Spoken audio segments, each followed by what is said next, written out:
This right here is a 408 stroker. It's kind of a wild story on how this ended up here. Guess you could say that I've been a little busy lately because the videos did slow up a little bit. The last thing I had to do, and I didn't even make a video of it because I made a mistake, but what are you gonna do? This turbo right here was not this high up. I did something that I never do. Come on, I don't make mistakes, you know that. I didn't account for the truck suspension hanging. Do you see where I'm going with this? I dropped that truck right on the ground. You know that right front wheel goes directly into the turbo housing. So I had to chop the hot side all up again. I had to move the wastegate. I had to move this turbo up. This doesn't work out the fender anymore because everything changed. And here we are. This thing's beating me up, but it's my own fault because this is me learning as I go. But that is not what the video is about this week. Long story short, around 2020, COVID hits. Everybody's looking for something to do. I buy a throttle body off of a kid named Kevin on Facebook Marketplace. My build actually inspired him to build an S10. So he would message me on Facebook. We'd talk back and forth.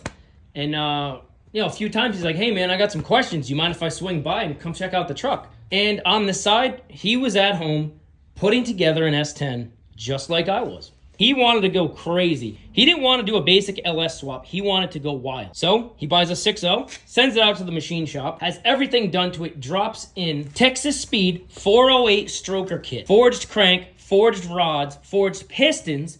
Everything's balanced. The machine shop assembled the whole bottom end of this motor. Kevin assembled the top end. What you guys are looking at is a stock LS7 lifter.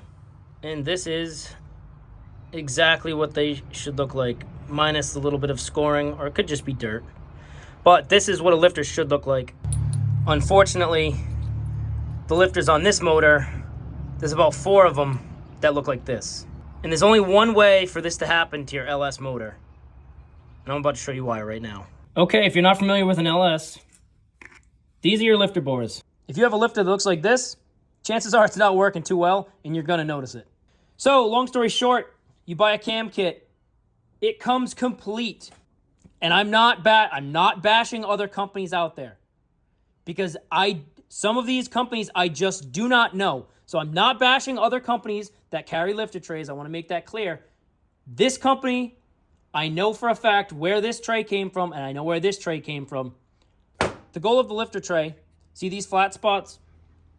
Your lifter also has flat spots. The lifter goes in, that flat spot keeps it in line. Perfect. Awesome. That's exactly what you want. Some of these lifter tray companies out there, I don't know where they're getting these from. It looks like they might even 3D print them. I have no idea. They're junk. And this is the main reason why this lifter failed. This lifter is supposed to be retained in place. If you can do that, you have a very bad lifter tray and that motor's going to fail. Instead of the wheel rolling on the camshaft, it's going to be going the opposite way. You're going to burn the lifter down right on the camshaft. It's going to send metal all through your motor. If you don't shut it off in time, it's going to get to all your bearings, could score up the crank, and you're in for a catastrophic issue. Luckily, this motor was shut down quick enough, but it still took a little bit to do that. But it was shut down quick enough where it didn't ruin everything. And now that we talked about the bad, let's talk about the good. What you guys are looking at is a 2002 Chevy S10. This is the truck that Kevin had the 408 stroker in. And the thing's pretty built up, I must say. He did brand new disc brakes in the front, Jegs racing wheels, Mickey Thompson Sportsman front runners. The rear is matched with the same Jegs 8-inch wide wheels with 275/60 R15 drag radials. Does have disc brakes. That is a Mosier rear axle. Kevin went and he did his 8.8 the right way. He cut it down, had Mosier make him a few axles with the Chevy bolt pattern on it. Perfect launch cover. Truck's got Caltrax on it. He went and took the frame all to bare metal. POR 15 the whole thing. Took the bed off, Raptor line the underside of it. Raptor line the inside of it. Speedmaster fuel cell with a massive Magna 525 fuel pump. Dash 10 line coming out of the pump to the filter. And then outside of that, I believe down the line, it steps down to dash 6 somewhere. He did a damn good job. Everything's super neat. Everything this truck has into it is all right on the rear window. These are all the parts. Texas Speed, ARP, Motion Raceworks, Eastwood, Magna Fuel. Got a lot of money into this truck. Let's take a look inside. For the most part, this is just a stock 2002 S10 interior, and it happens to be my favorite interior. We got some nice racing seats. Everything is controlled by a TCI Outlaw shifter. Terminator X screen on the dash. Other than that, it's pretty much bone stock, factory, crank windows just like you want. Everything is run off of a relay, which is right here. I'm gonna neaten a few things up, and I also have to see if there's a free relay, because we're gonna need an extra one. But he did everything right. This truck is pretty neat. Obviously, there's a hole in the hood. That's because he was running a Holly High Ram, and that shot right through the hood. All of our wiring, everything's right under the hood. The front clip on this truck is brand new. Radiator support, fenders, inner fender wells. It is a power steering truck. Look how we recessed the radiator right into that core support.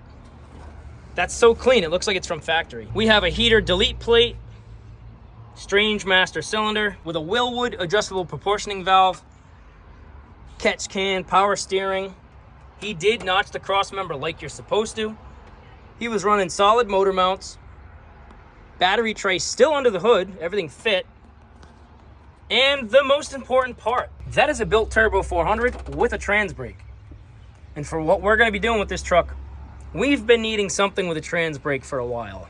He had a custom drive shaft made to match the horsepower that 408 stroker would be throwing down. Transmission's got a deep pan in it. He did a pretty damn good job on this truck, I must say. Like I said, this whole build has about 50 miles on it. Everything on this truck is brand new. You're probably wondering, why is it here? Why is that at your driveway? You have another S10 to work on. You got a Camaro you're doing. Why is that here? Long story short, I bought a 2011 Silverado 2500 about 4 years ago. That was my daily. Great truck. I love that truck, and I still love this truck to this day. I bought a new truck. 2011 2500, but it was a Duramax. Trucks are really crazy right now, and I found that truck at a great price, and I bought it private sale from somebody at work. So I had my 2011 2500 up for sale. Like all Chevy trucks, it has some rust above the wheel wells, and it needed a little bit of work on the driver's side rocker. And then also it needed an ABS pump, which I just didn't have time. I just didn't have time to get it done. I probably should have dropped it off somewhere just to have it done. But anyways, I had the thing up for sale for a little while. At the time when I had it for sale, I didn't know it needed an ABS pump. I had no idea. Found that out when someone came by. Service StabiliTrak came on, and then it kind of snowballed from there. And then it was winter time, and I had no room in the garage to do the pump, and here we are. So I go over to Kevin's because he's going to part this truck out, and I'm looking it over, and I'm like, wow, that thing, that's a really nice truck. He did good on that. I was going to buy the fuel pump for the S10. I bought the fuel pump. I came back home, and I'm like, 408's apart, and he's got another stock 6-liter with it. I'm like, he spent the money. My 2011, I spent the money. He needs a daily, and if this truck just needs a motor, we can do that all day. So I called him up. I said, Kevin, fuel pump's great. I love it. You know, what about trading my 2500 for your S10? Then he thought about it, and he ended up getting back to me, and he's like, yeah, dude.